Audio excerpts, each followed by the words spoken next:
How have you almost died? Stage 4 cancer at age 30. They had to cut a whole bunch of bits out of me and 3 months of chemo. But cancer-free 13 years and counting. 1. I'm fighting cancer now and hope to say the same in several years. Thank you for sharing. This is so encouraging to read. 2. Wishing you a full and complete recovery. 3. I had stage 3 billion non-Hodgkin's lymphoma 37 years ago with no recurrences. Take that and add it to the encouragements. I wish you the best. 4. Stage 4 pancreatic cancer survivor at 13 years. Peace be with you all. 5. That's incredible.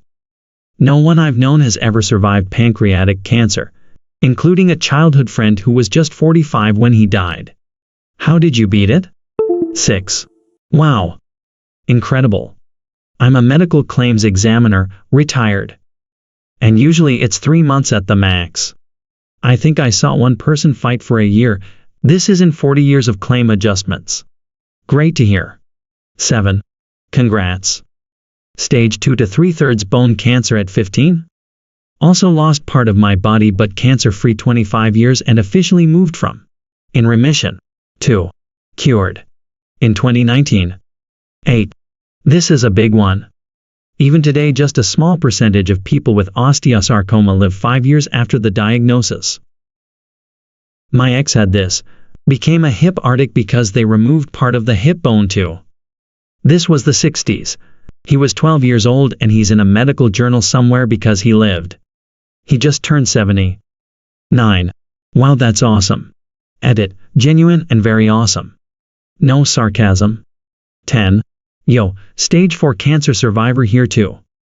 I just had the one surgery but then about a year of intermittent chemo and a stem cell transplant. Also now in the clear, will have been 3 years this February. Keep on kicking. 11. Here's to missing death's appointment and never rescheduling. 12. Everyone reschedules. 13. This made me laugh. 14. Congratulations. 15. I'm 59 now, I'm God's cockroach. I've had several near-death experiences and for whatever reason I'm still here. When I was 16 I was riding my motorcycle.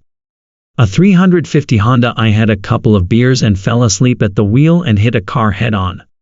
I woke up landing on my ass in the street. Apparently I went limp and rolled over the car. I jumped up and the poor lady was hysterical. She thought I had come back to haunt her. This was before cell phones. I pushed my trashed bike into a ditch and got a ride with her to a gas station. I gave her my information. She never called. I didn't have a scratch on me. I've never had a drink and got on a motorcycle again. 16. Nearly drunk myself to death. The doctors told my wife to prepare for that outcome because it didn't look good. My skin and eyes were yellow and I was pissing and puking blood. In July I will be sober for 5 years. 17. Being sober is the best outcome. Keep it up. I was almost at the same point about 250 days ago.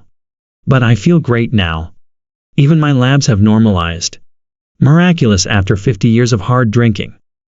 I'll never drink again. 18. I know this isn't funny, but I was picturing you with a bunch of Labrador retrievers, labs, who were all good and healthy. Congrats on the 250 days. 19. Congrats on your sobriety. That was and is one of the hardest things for me to give up, besides nicotine, but it's been 3 months so far. 20. That's awesome for 5 years. Alcoholism is no joke. 21. Same. Woke up one night and didn't feel right. Shit, what looked like black tar. Because that's what happens to blood in your digestive tract. And then I puked blood. Rushed to the hospital. Stomach ulcer burst. Turns out chugging tequila and eating super spicy food every night will burn a hole in your stomach. Who knew? 3 blood transfusions and emergency surgery later, I'm lucky to still be here. I miss spicy food so much. I would kill to just drink Tabasco sauce right now. 22. I wasn't that deep but my doctor told me to cut it out now or be ready to wither away and die decades sooner than I needed to.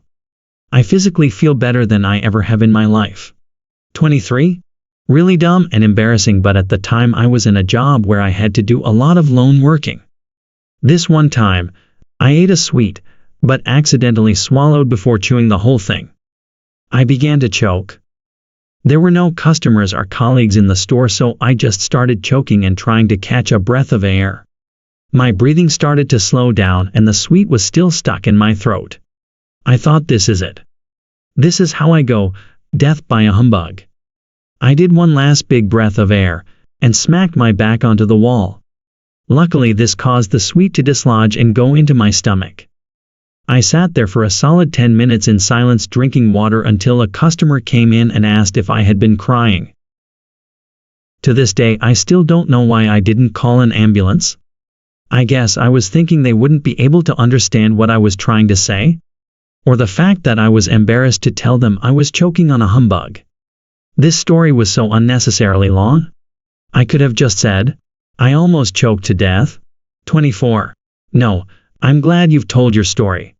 I've always been anxious when I eat hard candies because of this. I purposely chew the candies so there's no risk of this. I'm sure my teeth are somewhat damaged because of it. On a side note, and speaking of choking, I remember when I must have choked on my spit. Lol. I felt embarrassed for coughing during class and so I left to use the bathroom. I didn't know my classmate followed me. Once I was fine, she said, I'm sorry to follow you, but this is how my mom died. It was the same situation that I had. She excused herself to go to the bathroom and she died there. I'm so glad that you've survived that. Thank you so much for sharing your story. 25. Super scary but actually common. People who are choking will go to the bathroom to not disturb those around them. But because they're alone, then they can't get any help and the worst has a higher likelihood to happen. In my regular CPR first aid class through my employer, the instructor always puts a ton of emphasis on this and says it might be awkward, but if someone is coughing like that and walks away, just follow them cause you may save their life. 26. I almost choked to death, and I was starting to go to the bathroom, where I probably would have passed out and died. I had this sudden flash memory of my mom telling me a story when I was a little kid, of an acquaintance choking to death in a restaurant bathroom because he was too embarrassed to tell anyone. She was part horrified and part scoffing. Like, can you believe this man's ego caused him to die alone on the floor of a bathroom? I immediately stopped heading to the bathroom and gave my friend the sign to do the Heimlich instead. I tell my mom she saved my life. Plus my buddy who did the Heimlich, haha. 27. Oh wow, that's so scary, because that can literally happen to anyone, at any time. I can count numerous times where I have choked on my own spit. I'm sorry your friend lost her mother over it. I hope your friend is doing okay. I'm glad you survived too, life is so uncertain. 28. Thank you. I'm not too sure if my friend's mother choked on spit, or if it was food. It was a while ago. Still, lots of people excuse themselves to use the bathroom when they choke due to embarrassment, which they shouldn't because of this. 29. You have definitely made me realize not to excuse myself if I choke. I never thought about it. 30. Absolutely. I learned this the hard way too. Started choking in a watermelon eating contest. Went to the bathroom cause I was embarrassed and the bit got fully lodged in my throat and I was no longer able to breathe at all.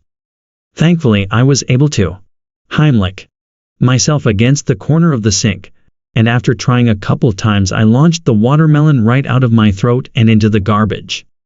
Like 15 seconds later somebody came in to check on me, lol. I was leaned over the counter crying, haha. 31.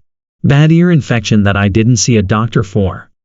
Ended up developing strep and abscess in my jaw. Lead to a blood infection. I was in EQ for over a week. Don't fuck around with a simple ear infections, kids. 32. I second this. Last year my 5-year-old developed a swollen ear, face and cheek. Dismissed by 3 doctors as otitis externa. I was not convinced. Finally a 4th suspected mastoiditis, which can develop into encephalitis, confirmed by CT scan.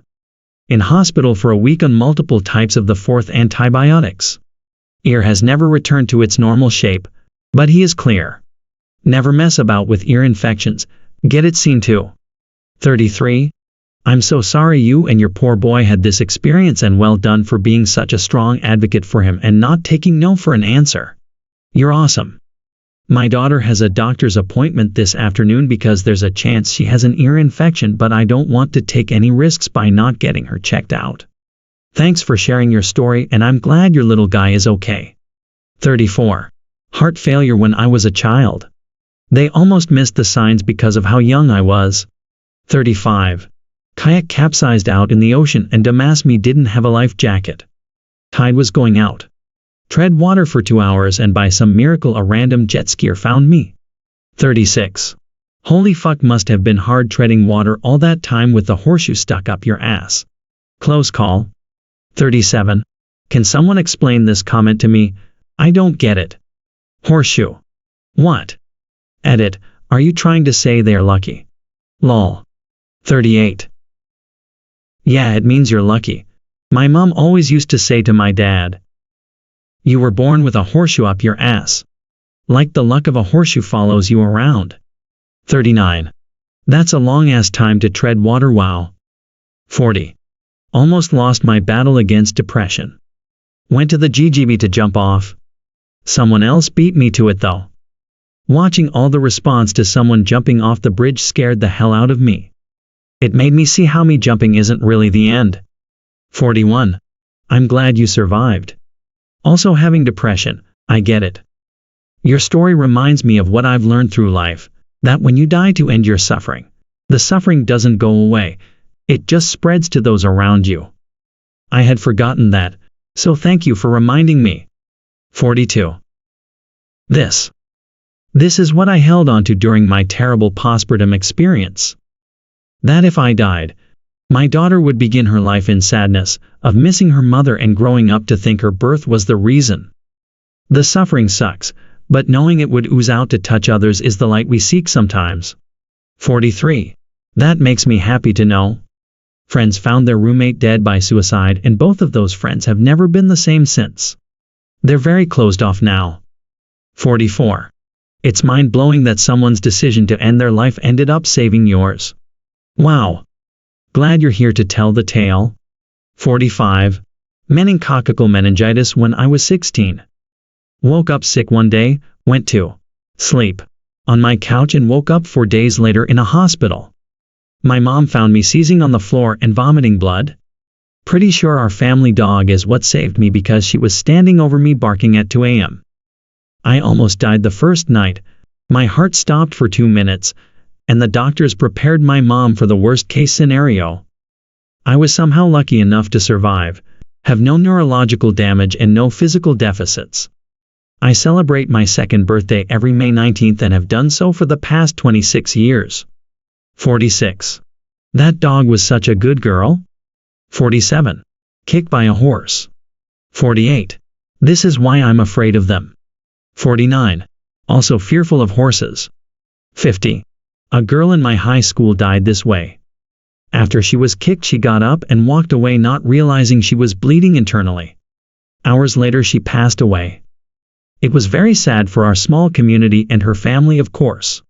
51. For as much as I've been around horses all my life, I've only been kicked once. A touchy 2-year-old, I was trying to get a halter on for the first time. My niece pulled the bucket from under his nose. He spun, kicked, and had run about 20 feet away when what he did clicked in his brain. His nose was practically dragging the ground as he slowly walked back to me. He felt bad, contrite, and it wasn't his fault anyway, so I wasn't pissed at him. My niece was another story. He got me right on the back of my thigh, and if he'd been older, it might have broken my leg, so I got lucky. 52. Same. Kicked by a horse. I have since learned that, because horses are not predators, they're skittish and hyper-alert by nature, particularly in their blind spot.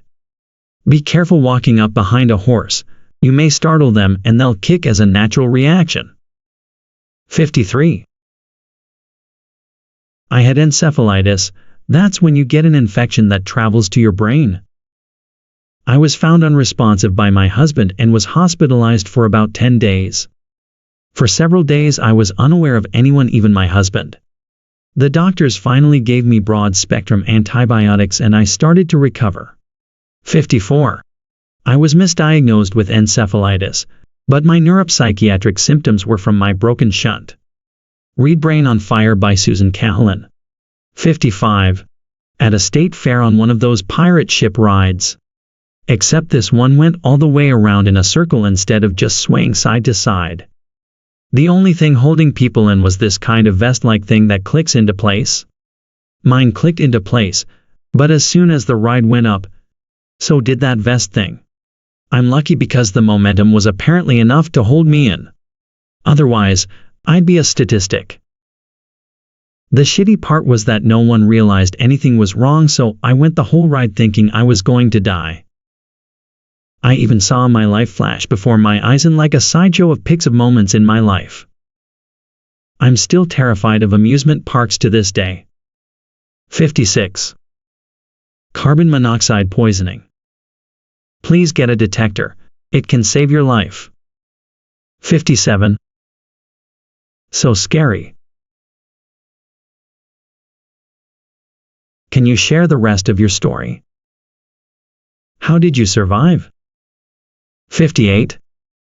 Yes, I can. It was in 2000. I was moving into a new apartment. While moving, I was drying clothes. Issue was with the dryer. I was feeling very tired and weak, but in a few-day period I did a 100-mile bike race, started a new job and was moving back to my home state. So, I thought I was just worn out. I had a cat, she saved my life. That kept licking me to keep me awake. I would wake up on the floor and fall back asleep. She would lick me awake and I would wake up to move and then fall back asleep. I finally know something was wrong and picked up the phone and hit the last dial button, and it was my dad's cell phone that I called. I asked him to come to my apartment because I didn't feel good. He was with my brother and for some reason my brother called 911. The police and ambulance came and took me to the hospital. I am very blessed and grateful to still be alive. 59. Didn't know how that could happen, so Googled it. Many dryers emit carbon monoxide. With a normally functioning dryer vent system, the carbon monoxide is vented outdoors. However, clogs can prevent the gas from escaping the building. A buildup of carbon monoxide is very dangerous and can result in illness and death. 60. How was the cat? 61. She survived as well, thanks for asking. She lived many more years. 62. I was told a co-story by a doctor I worked with. This happened when she was in medical school and was going to start a new rotation the next day. She had been moving into the place they had for her to stay when she got a really bad headache. She took some Tylenol and tried to ignore it, but her head was starting to swim and she became exhausted. Her co-detector started to go off, but her mind was already so foggy she just turned it off and got into bed. It crossed her mind to walk across the street to the di.ed where she would be starting the next day, but was too embarrassed because she didn't know anyone and it was pretty cold. Co can really fuck with your reasoning, evidently from this story law. So she just went to bed. She's so lucky she woke up the next morning and finally walked over to the hospital where they treated her and sorted out the source of the company. I honestly don't know how she survived that. 63.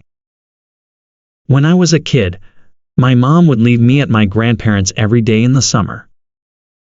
My grandparents lived on the same block as two of my uncles and their families, and every day, my cousins and I were basically left to amuse ourselves all morning until lunch. After lunch, all the kids walked to the municipal pool.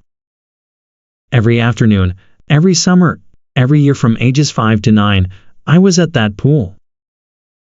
Swam like a fish, no fear of the diving boards, not even the high dive.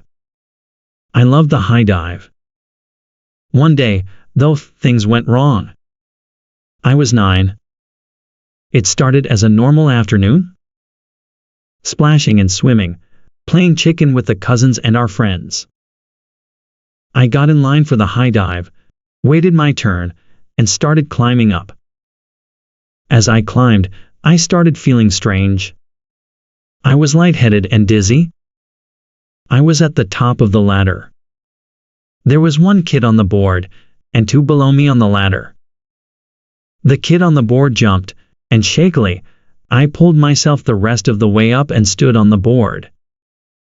Now, there was me in the board, and three people on the ladder were waiting for a turn. But I felt so strange.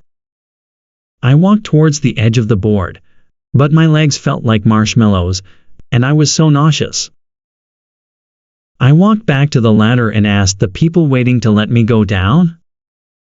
I got teased for being chicken, and they wouldn't move. I looked to the lifeguard. He rolled his eyes and told me to just jump. Then I watched as he walked away to the snack shack with a girl. I had no choice. The people on the ladder wouldn't move. The lifeguard didn't care. Feeling worse by the second, I walked towards the edge of the board to jump. And that was it.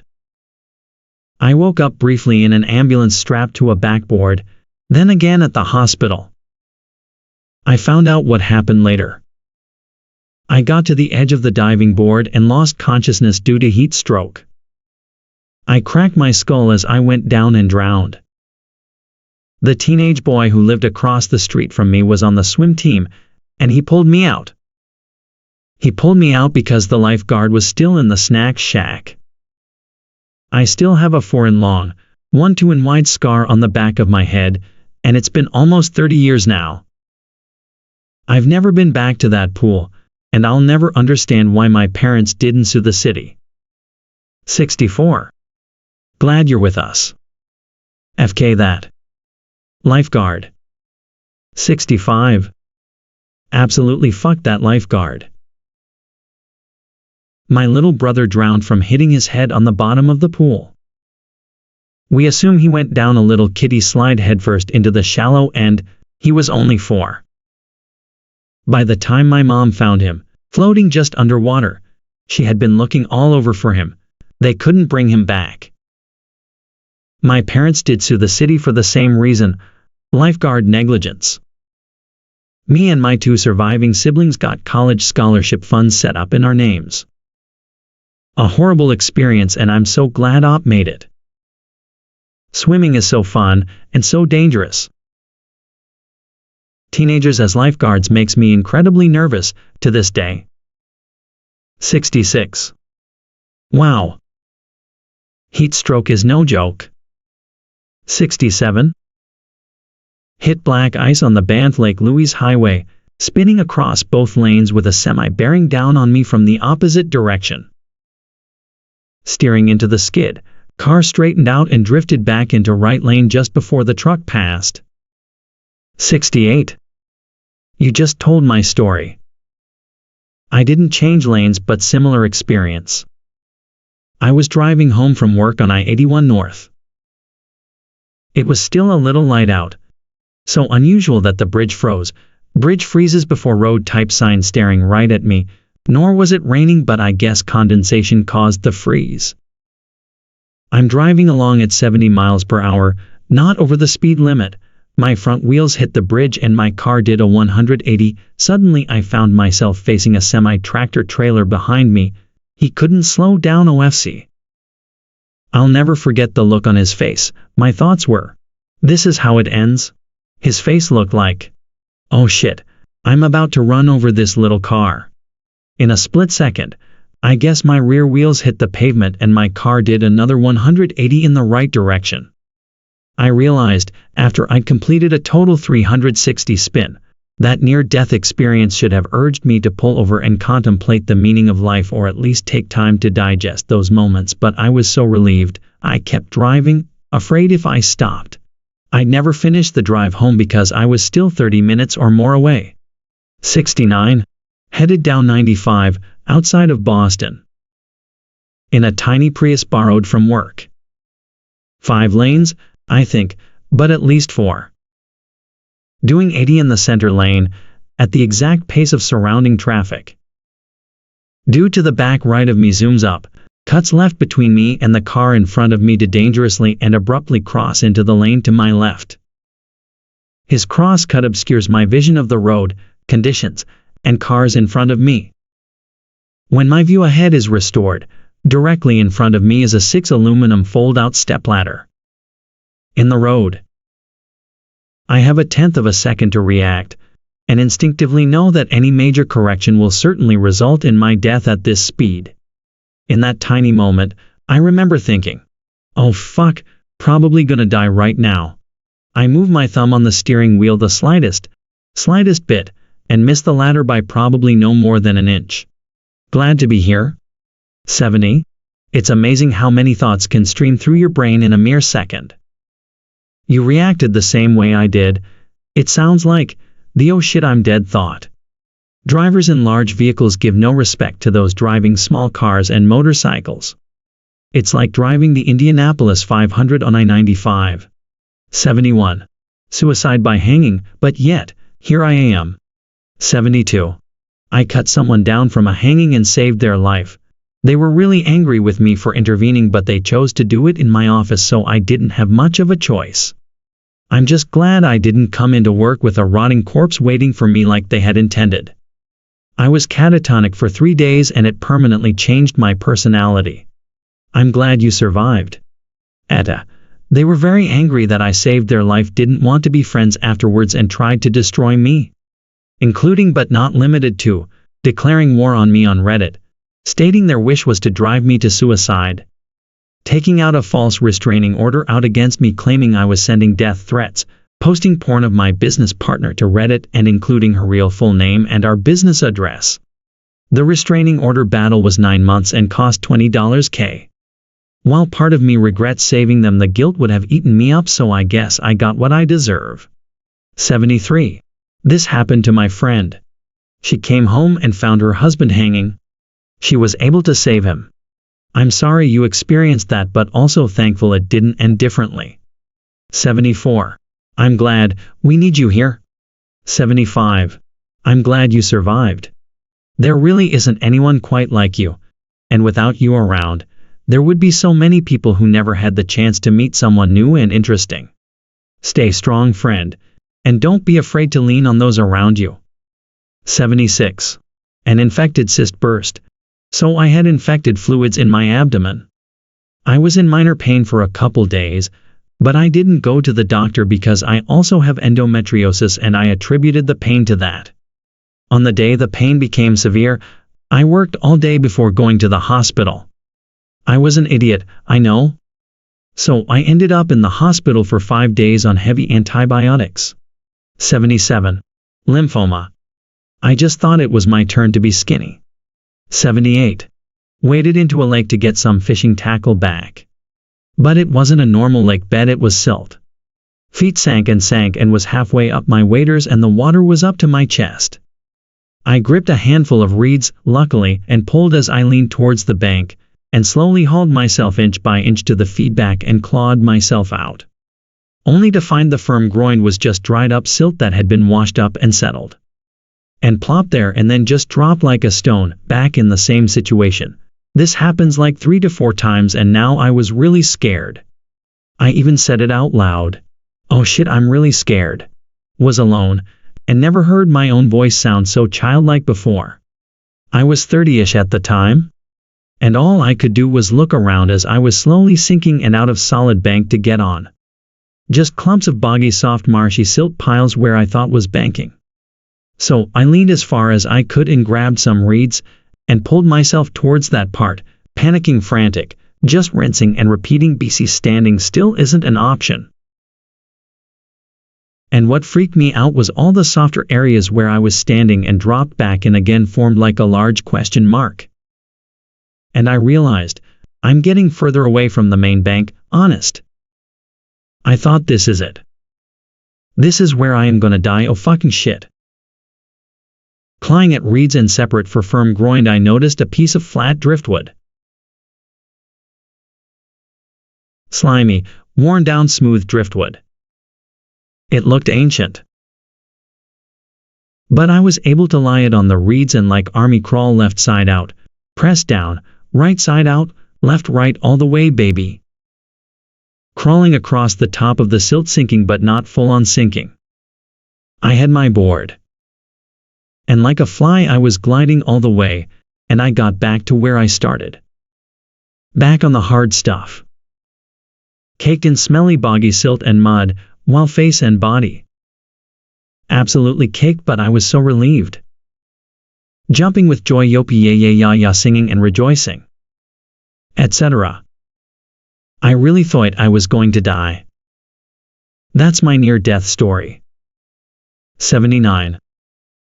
As a paramedic working a car crash, I was inches away from walking out in front of an arriving fire truck. I don't know where this firefighter dude came from, but he put his hand in my chest to stop me. Never saw him before. Never saw him again. 80. Malignant hypertension. Started having a weird kind of out-of-body experience. About 5 years ago at work. A coworker took me to urgent care, and they said, "There are 2 emergency rooms nearby. Which one would you like to go to?"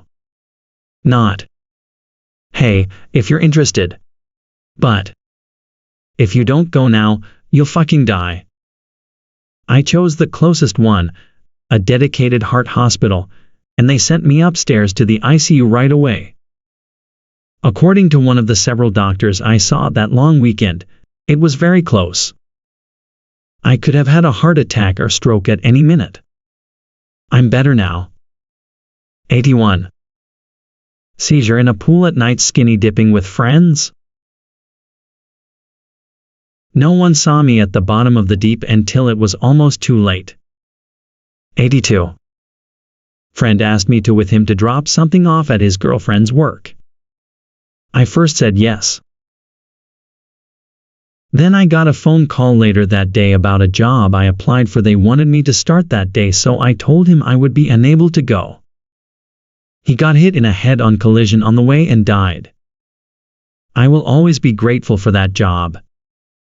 Also, he was a great guy and I could not have asked for a better friend. 83. 2 failed suicide attempts. One was me talking myself out of jumping off an overpass. The second was me choking on my own vomit after downing a bottle of Hydros. I'm better now, but in all honesty, it's a struggle to battle suicidal thoughts when you can't afford professional help.